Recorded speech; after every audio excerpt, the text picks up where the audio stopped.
Welcome to MKM home channel. இன்றைக்கி என்ன பார்க்க போகிறோன்னா, பச்சை பயிறு குழம்பு எப்படி வைக்கிறேன்னு பார்க்கலாம். பொதுவாக பயிறு வகைகள்லாம் பார்த்திங்கன்னா நம்ம சுண்டலாக செஞ்சு தான் சாப்பிடுவோம். இந்த செட்டிநாட்டு சைடெலாம் பார்த்திங்கன்னா பக்கத்துலலாம் செட்டிநாடு பக்கம்லாம் இது மாதிரி பயிறு வகைகள்லாம் குழம்பாக வச்சு சாப்பிடுவாங்க. ஹெல்த்தியும் கூட, டேஸ்டியாகவும் இருக்கும். எப்படி செய்யலான்னு பார்க்கலாம்.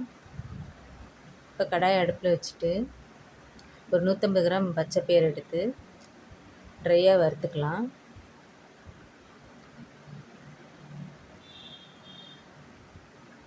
கரண்டி விட்டு விட்டு நம்ம இந்த க்ரீன் கலர் மாதிரி ப்ரௌனிஷ் கலர் வர வரைக்கும் வறுத்துக்கணும். பச்சை பயிரை கருகிடக்கூடாது.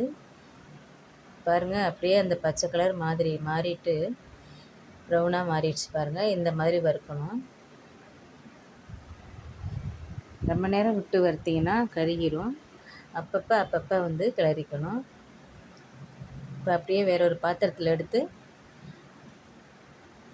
தண்ணி ஊற்றி ஊற வச்சுக்கலாம். இது என்னென்னா, ஃபஸ்ட்டு ஒரு முறை தண்ணி ஊற்றி அலசி கீழே ஊற்றிடணும். ரெண்டாவது தண்ணி ஊற்றி ஊற வைக்கணும். ஓவர் நைட்டு ஊறட்டுங்க. இது நாள் நைட்டு பார்த்திங்கன்னா படுக்கும்போது நம்ம வறுத்து ஊற வச்சுட்டு படுத்துட்டோன்னா காலையில் நல்லா ஊறிடும். இப்போ பாருங்கள், இந்த தண்ணியோட கலரும் மாறிடுச்சு. இந்த தண்ணி நம்ம கீழே கொட்ட போகிறதில்ல. இந்த தண்ணியோட சேர்த்து தான் நம்ம குழம்பு செய்ய போகிறோம். குக்கரில் போட்டுட்டு பயிருக்கு தேவையான கொஞ்சமாக உப்பு போட்டு மூடி போட்டு விசில் வர விட்டுடலாம். 2 விசில் வந்தால் போதுமானது. அதுக்கு மேலே விசில் விட்டோன்னா பயிறு குலைவாயிடும். குழம்பு டேஸ்ட்டு கொடுக்காது. இப்போ பாத்திரத்தை அடுப்பில் வச்சுக்கலாம். எண்ணெய் ஊற்றிட்டு கடுகு போட்டு தாளிச்சுக்கிறோங்க. கடுகு பொரிஞ்சதும் சீரகம் போட்டுக்கலாம். 2 காஞ்ச மிளகா காம்பை மட்டும் உடச்சிட்டு அப்படியே முழுசாக போட்டு தாளிச்சுக்கிறோங்க. கருவேப்பிலை போட்டுக்கலாம்.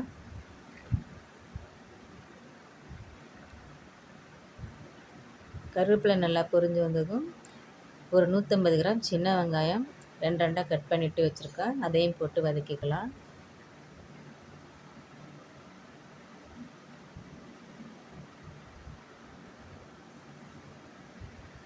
ஒரு 5-6 பல் பூண்டு ஒன்றும் பாதியமாக இடிச்சிட்டு போட்டுக்கிடலாங்க. இது மாதிரி நம்ம இடிச்சிட்டு போடுறது வாசனையாக நல்லாயிருக்கும். குழம்பு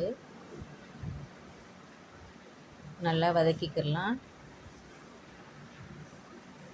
இந்த அளவுக்கு வெங்காயம் வதங்கினதும் தக்காளி போட்டு வதக்கிக்கலாம். நான் பார்த்திங்கன்னா 2 பெரிய தக்காளி கட் பண்ணி வச்சுருக்கேன். ஏன்னா நம்ம புளி சேர்த்து தான் குழம்பு வைக்க போகிறோம். அதனால் தக்காளி அதிகமாக சேர்க்க தேவையில்லை. தக்காளி வதங்கிறதுக்காக கொஞ்சமாக உப்பு சேர்த்துக்கலாம். கல் உப்பு. இப்படி அங்கங்கே தக்காளி முழுசாக தெரிகிறதெல்லாம் கரண்டியால் குத்தி குத்தி விட்டு வதக்கிக்கிறேங்க. கொஞ்சமாக புளி ஊற வச்சுருக்கேங்க. பார்த்துக்கிறேங்க. ஒரு முழு நெல்லிக்காய் சைஸ் அளவு புளி ஊற வச்சுருக்கேன் நான். இந்த அளவுக்கு தக்காளி நல்லா வதங்கிடுச்சு பாருங்கள். மசியே வதங்கிடுச்சு. சின்ன வெங்காயம், தக்காளி, பூண்டு இது எல்லாமே சேர்த்து நல்லா வதங்கிடுச்சு பாருங்கள். இது போல் குழம்பு வச்சு சாப்பிட்டு பாருங்கள். ரொம்ப டேஸ்ட்டாக அருமையாக இருக்கும். எல்லா பயிர் வகைகளுமே இது போல் நம்ம குழம்பு வைக்கலாம். இதில் நம்ம காய்கறி எதுவும் சேர்க்க போகிறதில்ல.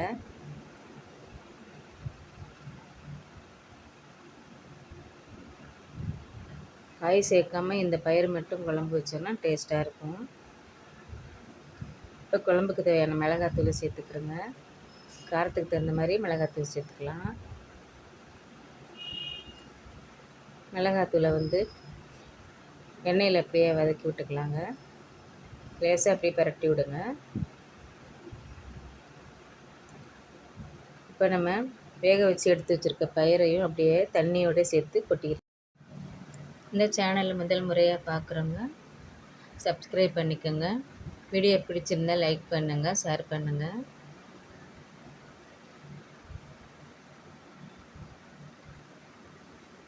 பயிரை நம்ம கொட்டிட்டு அந்த தண்ணியோட சேர்த்துக்கணும். தண்ணியிலோட சத்தெல்லாம் அப்படி தான் நமக்கு முழுசாக கிடைக்கும், பயிரில் உள்ள சத்தெல்லாம்.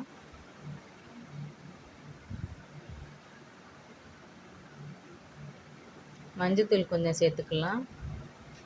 இப்போ நம்ம ஊற வச்சுருக்க புளி கரைசலையும் சேர்த்துக்கலாங்க. இது போல் பயிர் பார்த்திங்களா, இந்த மாதிரி இருக்கணும், குலைவாக ஆயிடக்கூடாது. இந்த அளவு பயிர் வெந்தால் போதும். அதுதான் 2 விசில் தான் விடணும் குக்கரில். நம்ம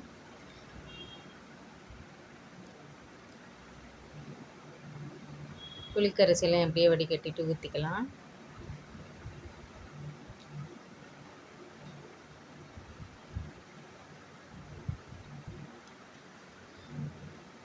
ஆல்ரெடி நம்ம பயிறு வேக வைக்கும்போது உப்பு சேர்த்துருக்கோம், தக்காளி வதக்கும்போது உப்பு சேர்த்துருக்கோம். இப்போ குழம்புக்கு தேவையான உப்பும் சேர்த்துக்கிறோங்க, பார்த்து போட்டுக்கிறோங்க உப்பு. இதுதான் குழம்பு ரெடி ஆயிடுச்சு. இது போல் எல்லா பயிறு வகைகளுமே குழம்பாக வச்சு நம்ம சாப்பிடலாம்.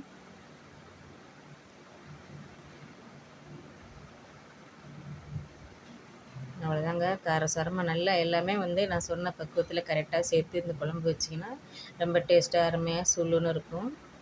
இது கூட அப்பளம் அல்லது உருளைக்கிழங்கு வறுத்து சாப்பிட்டுக்கலாம். தேங்க்யூ ஃபார் வாட்சிங்.